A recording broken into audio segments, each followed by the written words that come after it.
શબ્દોના સથવારે ભાવનગર મહાનગરપાલિકાની શાળા નંબર 13 શ્રી લાલકૃષ્ણ આડવાણી પ્રાથમિક શાળાના પરિસરમાં તેના વર્ગખંડમાં આપ સૌનું સ્વાગત છે.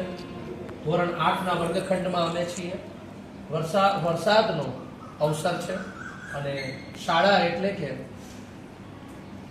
વિદ્યાર્થીના મનોમસ્તિષ્કને દૂર કરી અને અજ્ઞાનમાંથી અજવાળા તરફ લઈ જવાનું એક માધ્યમ. પણ ભગવતી સરસ્વતીની કૃપા ન થાય ત્યાં સુધી ભીતરમાં અજવાળું થતું નથી. તો દરબારી રાગના માધ્યમથી આવો માં ભગવતી સરસ્વતીને પુકારીએ. પ્રસ્તુત છે રાગ દરબારીની બંદિશ માં સરસ્વતીની પ્રાર્થના.